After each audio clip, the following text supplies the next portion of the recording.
Hello and welcome to the video. In this video we're going to be taking a look at this thing here. This is the EMAX Hawk 5 FPV racing drone. Now I've looked at loads of EMAX things on the channel and used lots of EMAX technology, in particular their motors. Probably used a dozen sets of different types of EMAX motors over the life of the channel, and also looked at other EMAX models too. Now I haven't looked at any of the other Hawks, lots of other Hawks in the EMAX family, including much smaller models as well, but this one is a 210mm 5-inch model that comes ready to fly. So in this video I'm going to use pretty much standard format for when I do these kind of things. Well, first of all we'll talk about the specs, show you what it comes like in the box, talk about some of the tips and tricks to set it up if there are any, and then do a little bit of flying footage, and I'll talk about what I think at the end. Now I like quadcopters like this that are using industry standard parts, things that you can buy off the shelf, because it means that if you decided to take some of the good ideas of a model like this and build your own version of it, then you absolutely can. Spares are easier to get hold of as well, and non-proprietary parts tend to be a little bit cheaper too. So this is very similar to some of the other models that we've looked at recently, things like B-Flight 210, things like the Armatan Rooster Ready to Fly, where things like the flight controller, the ESCs and the motors are pretty stock stuff.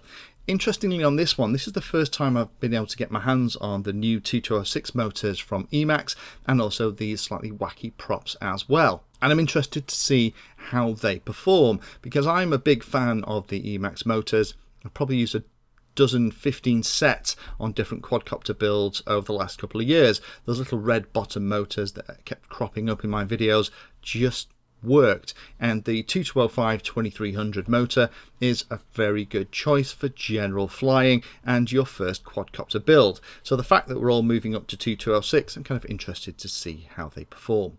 So let's have a look at the specs. So it's a Magnum F4 tower system in the middle, so it has the ESCs at the bottom, then the flight controller, and it has the FPV transmitter at the top. The FPV transmitter, as we'll see in a minute, will go from 25 to 200 milliwatts. By default it comes with a whip antenna installed, but there's an SMA adapter in the box if you want to change that. The flight controller is an Omnibus F4, so we'll be able to keep up with most things. 30 amp D-Shot 600 ESCs. It comes with a real FrSky XM Plus receiver, and that's stuck on the top of the stack. You can just about get to the bind button with a little bit of work. And it's got the vibration dampening system at the bottom, which maybe doesn't look fantastic, but seems to work pretty well. The flight controller, just like most of the Omnibus stuff, has a built-in on-screen display, and the camera is quite a nice one. It's the Foxeer Arrow Micro V2 600 TVL line CCD camera with about 150 degrees field of view.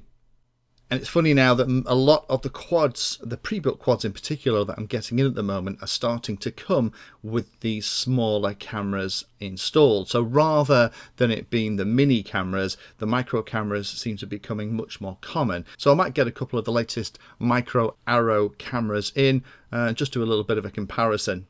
The motors on this thing are those EMAX 2206-2300 kV motors, and they're using these Avian Flow 5-inch props. So let's look at how it comes in the box. This is how it arrives, and everything is inside here. So the box is a little bit smaller than you might think, but it's one of those nice flat quads. Interestingly, it does include Pagoda antennas, but they are left-hand versions rather than right-hand, which unfortunately means I'm going to end up probably putting another antenna on this, just because all of the stuff, including all my patch antennas for diversity setup, are the other way round. On the top you got the paperwork for things like the receiver, you got the paperwork for the camera as well. In here you've also got the little on-screen display, joystick and stuff, so it's going to work exactly as all the other cameras from Foxeer. And then we have the Magnum stack instructions that show how everything works. And I'm pleased to see that all the channel and band assignments seem to be pretty standard, so I should be able to work out the field without having to keep referring to the manual. So this is how it arrives. This is genuinely the first time I've pulled it out the box. So there's those 2206 motors. Very pretty, quite a high cogging force actually. They're almost stiff to move around, so the magnets in here are probably reasonably strong. You've got the flight controller stack in the middle. You've got a capacitor on the input terminals, and then you've got the FrSky receiver, the XM Plus at the top, Not a huge fan of the way that those antennas are just flopping around. There's a very good chance that they're going to get caught in the props when you're flipping and rolling about. And here are the props that you get with it. So you get a set of right hand and a set of left hand on each side of the case. And again, we'll pop these avian flows onto the model and have a go. I'm a big Cyclone fan myself. But these are pretty whacking looking things, and they're actually semi-transparent too. Then we've got a couple of straps for the battery, both exactly the same size. I'm guessing that's so you could use one to pop a camera on top of the chassis. Couple of cable ties, nice addition, some spare screws, and then this is the stuff to go along with the Foxy Arrow camera that's at the front. This is something I'm going to install. This is the connector for a standard SMA style antenna. I don't like whip antennas myself like this. I would have to shore this up anyway. And as I'm going to be flying this around in a field, I definitely want to put this adapter on. Looks like there's two places you can install it, either on the top or out of the back. So we'll have a play with that in a moment. And then here are the Pagoda antennas that you get as part of the kit. These are very, very cute indeed. Lovely, small, lightweight antennas. Just a little bit sad that they're not right-hand circular polarized. And, fantastically, at the bottom of the box, you get a spare arm. And here you can see that you only use 3 of the screws to hold the motor in place. And the fit and finish on these arms is pretty good. They butt together underneath the body. So the first thing I did before I plugged it into Betaflight, I wanted to bind the receiver to this and also to sort out the video transmitter cable so that I could use it. The bolts that are in this are unbelievably tight. I originally tried to use my electronic screwdriver, and you can probably see here the amount of pressure and effort that I'm having to use to spin these out. Now, the carbon fibre in the frame is beautiful. These recessed screws are very nice, but make sure that you don't lose them. But whoever put these in was an absolute gorilla, and you have to be very careful taking them off. But once you got them off, then the whole top plate lifts off and you've got access to everything. While you're doing that, I definitely take the opportunity to support the antennas with something like cable ties. You do get a couple in the kit, and I'd recommend using those to keep those antennas safe. Once I'd done that and actually connected the antenna on there too, made sure that it was well out of the way of everything, then it was time to set it up in Betaflight. Fantastically, first thing I notice is there's some data in the data flash. So this has been armed. So I'm guessing that EMAX did a little bit of test before they sent it out. D-Shock 600, 8K gyro frequency, 4K PID loop frequency. Just change the name. S-Bus by default, but that's what the receiver is going to be using. Air mode, OSD, anti-grav and dynamic filter all turned on. Fantastic. Let's save and reboot that. Quick look at the receiver. Yep, that's all working. Let me just change it so that the channel map matches my radio. Move everything around. That's working fantastically. By default, the modes are just set for angle on auxiliary 2 in low position, and arming is set for auxiliary 1 in a high position. So I'll just change that so that I've got angle in low, horizon in the middle, and rate at the top, which is how I tend to fly it. The cool thing is this model does have a buzzer installed as well, which is great. Reasonably low profile little fella, so he will disappear in longer grass in a crash. And a quick look at the PID tuning. This is quite interesting. Now, there's obviously been a little bit of work in here, and the things I'm noticing is the maximum degrees per second is pretty high for a standard stock tune. For those who are new pilots, that might be a little bit too much. The RC Expo's not particularly high either. That tune looks like it's set and designed for somebody who has a little bit of flying experience under their belt. So the last thing for me to do then, just move the on-screen display around and set it as I like, and then when that was all done, it was all set. So setup on this was actually really straightforward. All I really did was set the modes and on-screen display to the way I like it, and it was ready to fly. So speaking of flying, let's take it out of the field and give it a blast. Well, the good news is, surprise, surprise, it works very well. It's obviously been through the hands of a number of pilots who know what they're doing. The tune is very good and setup is lovely. And in angle mode, it behaves beautifully and would actually provide a very, very good trainer model. Pop it out of angle mode, put it into horizon or rate, and then you can get full access to all of that additional power and headroom. And the flip and roll rates are insane. So they are very, very quick. Now they're probably aimed more at the more intermediate advanced pilot than somebody who's starting out. But it does mean that you could buy this quad if maybe you'd had a little quad before and you're looking for something that you don't want to build yourself, but will be able to keep you entertained as you continue to learn to fly FPV, but also then be a capable model for acro and sport flying, as well as hooking around the local field. Then this model pretty much does it all. So in summary, what do I think? I really like the fact that you get all those spare props and the spare arm in the box.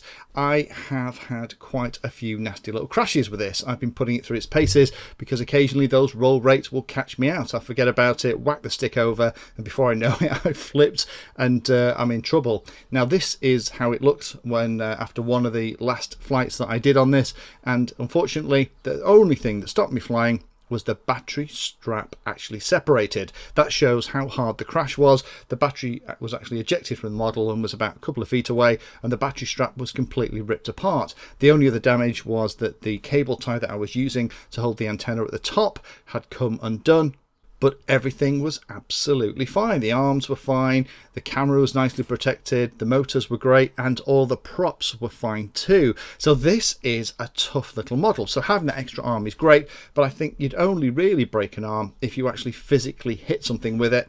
Maybe you were going through a gate and you mistimed the move and you actually smashed into the gate. That might be enough to delaminate it. But in the several crashes I've had with it here, it just doesn't care. It shrugs them off. The camera works really well, but then it's going to, this is one of the mini Foxeer cameras. The setup by default is pretty great. You've got the OSD stuff if you need it, but in my opinion, it works fine. So you're not going to have to do anything with that at all. The props and motors are very good. I really like the way they perform. It appears to be a very linear thrust curve when you're flying. You don't really get any kind of big surges of power or dips if you're kind of piling the throttle on. Interestingly, these props, I'm not a massive fan. I think for me, once you've destroyed all the props in the box that you get with it, I'd probably swap over to some good old Cyclones, just because watching the DVR back of a couple of other flights that I've done, there does appear to be quite a heavy amp draw, more than I'd probably expect. And I don't think that's all to do with the fact that it's a 2206 rather than 2205 motor. I like the fact that pagodas are included. They're beautiful little pagodas, and for those of you that are left-handies, you will love them. Just a shame I'd have preferred right-handers, because for me that's kind of what I fly, and having two of them I could have put the other one on another model, because a lot of the stuff already on my goggles and ground stations are pagoda style antennas anyway. It is beautifully well built. The way it's finished, the way it's put together, the quality of the soldering is really nice. There might be some out there that are not a big fan of the way that the anti-vibration stuff is done, but the proof is in the pudding, and the way it flies is fab.